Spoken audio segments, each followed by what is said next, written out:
Tonight, we are not messing around. This is no lightweight show today. Check it out. We had Megadeth play. They're going to play later on. And right now, this is like an added surprise I'm so stoked about. Two of the biggest rock and roll bands in the world. From Guns N' Roses, Slash, and from Metallica, Lord.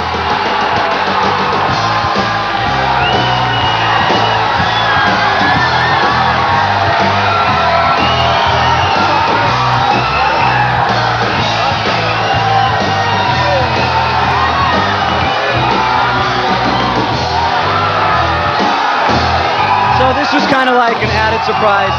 First of all, obviously, stop laughing. Get serious now. I want to talk about something that starts off Friday in Washington, D.C. I'm going to be there with MTV, so that'll be good for me. I get to see both bands. The Guns N' Roses and Metallica tour. How did the whole thing come about? I can't hear a word you're saying. I can't hear it. You guys keep it down. Everybody quiet for a second. Come on. I'm trying to talk to these guys. Okay. I want to talk about, obviously, the Guns N' Roses and Metallica. Hey, Slash. It's been a long time. How you doing? How's the family? This is funny. I didn't know. Anyways, it's a long story. Right? The Guns Metallica tour. It starts off Friday in Washington, D.C., and we're going to be there. I'm going to be there with MTV, and you'll be watching it, or you in Washington. Everybody will probably be there. Right. And I assume that you guys will be there. Yeah, so tell me, how did the tour come about? Just because we've been buds for a long time. A lot of late nights. It was real simple. We go out, we get drunk, and we go, listen. I find that so hard to believe. That's the honest to God truth. That's how it happened. And was it pretty tough? I mean, putting this type of show together. I know in a lot of places. It was complicated, but we dealt with each other as friends. Most of the times, you know, when the managers and the agents and stuff like that would sit there and, you know, we'd have to call each other up and say, look, we got to just resolve this and stuff like that. So, you know, me and him did a lot of the groundwork, and it's working out good. So is it kind of you guys saying, hey, we just decided that hey, Guns N' Metallica we're going on tour together, so you guys figure it out. Now, just so everybody knows, this is like equal billing, and it's a complete Guns N' Roses show and a complete Metallica show, right? That's one thing.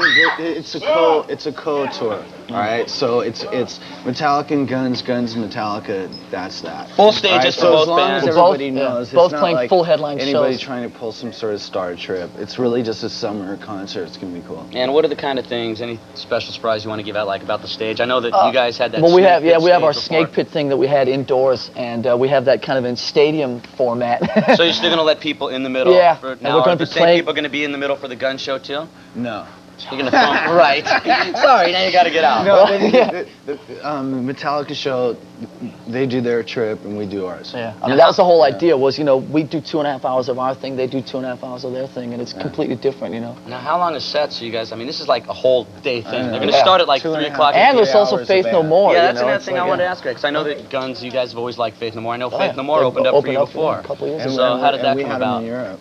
No, we didn't have them, but they opened Come on! So now we know how they got the tour.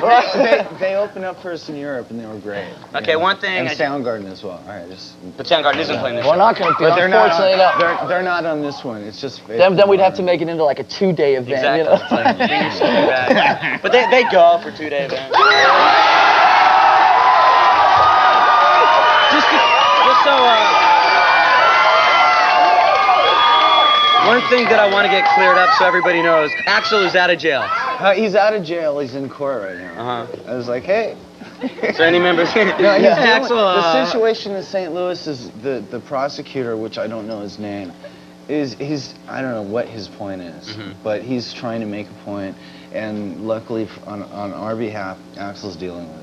Yeah, we saw Axl. He looked great. He looked like he had an okay time in jail. Because it's a joke. He was having a great time. I talked to him yesterday. He's like, you know, a lot of people just don't believe that this is happening. Yeah, you know, a lot of people the last couple of days we've been hanging out. You know, it's a tour canceled, blah blah blah. It's like you know, we're going down to D.C. tomorrow. Washington D.C. Friday. We're going down to D.C. to do sound checks and stuff like that. They've been down there working for like a whole week, setting up like this enormous stage and everything, and we're going down there. It's reality. People think it's some sort of like big hype thing. And it's not, you know. We set this up. We're doing this tour. I think it's the type of thing for a rock fan to see your two favorite bands in the world probably playing together. It's kind of amazing. You know, especially with Guns N' Roses, we have so many mishaps. I find that hard to believe too. So like for example, Detroit's flipping out because they don't know if we're going to play or not because we canceled there 3 times, and it's not. it's not like we don't want to play Detroit. It's just because we've had all these, you know, circumstances, we'll call them, which have prevented us from being able to get there.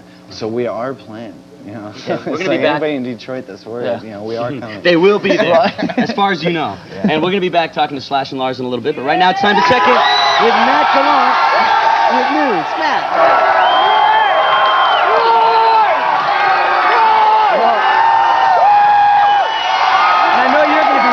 So you can find out all about Axl's arraignment, right? Anyways, we were talking a little bit about this tour, which is probably the biggest tour to hit ever.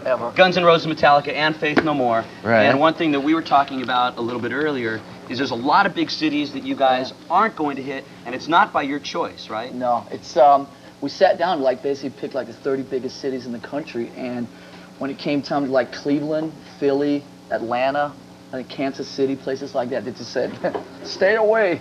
And like we tried St. Louis. Yeah. Well, St. Louis. That was not one of the cities that was picked, believe me. But like the stadiums there, we tried like race tracks. You know, I mean, do you have a field? We'll show up and play in a field. You know, find us a sewer system. We're there. But I just want to tell all the kids in those cities that it's not because we didn't, you know, not for lack of trying. You know, all you guys in Atlanta and Cleveland and so on, you guys are gonna have to do a little driving, but hey, we tried. Yeah, because sometimes people in those cities say, "Oh God, Guns and Metallica, they're forgetting about us." But you guys want to play all these cities, right? Yeah, you want to play everywhere. Yeah, we I mean, even in LA, I know with the Rose Bowl, it took forever to finally say, "Hey, this Guns and Metallica show is going to be okay. You neighbors don't have to worry about anything." Which is another thing, you know, you might want to tell the people that go to the show, you love the screaming and yelling, but you know, make sure that everybody's kind of. No, you got to get to a point where it's your show, yeah, but at the same time, it's got to be organized and it's got to be formulated to a point where you can get as many people into one place without having any like upheaval, you know. And then finally you start to narrow it down to, okay, this city, we've played there before, so we know exactly it's going to be organized. Because like one other thing, got to make sure also that in these places that they'll let other shows come in afterwards. And the other thing that I think like a lot of the people that go to these shows don't understand is when everybody goes nuts, it might be fun tearing out the chairs and throwing them up on stage, but you guys have to pay for that. St. Louis was I know all about that. Yeah, let's tear up the chairs. Well, here's the bill. I only have one amp that works still. I have one amp. I've been on tour with one amp. So scream and yell, go nuts. But just remember, if you guys start rebel, see the thing is, a lot of kids think, you know, they start tearing out seats or, you know, screwing up the place, or that they're rebelling against the venue or the promoter. But what they're really rebelling against is just us, because we have to, you know, pay the bills, and it gives like all heavy metal a bad name because they don't want any more rock stars. Yeah, that's why there's not shows in places like Cleveland and Philly. It's a weird feeling. Guys, thanks a lot for stopping by. And we'll see you in Washington. I'll be there for the first Guns, Metallica, Faith No More show. Coming up, we're going to crown today's 6 o'clock Slug Out champion. Here are the standings so far. I don't know what the standings are. Anyway, if you're not happy with that, call 1-800-862-2688 and get happy. Plus, after the break, we'll have more live thrashing from Megadeth. And I'll tell you to stick around, but I know you're going to do it anyway.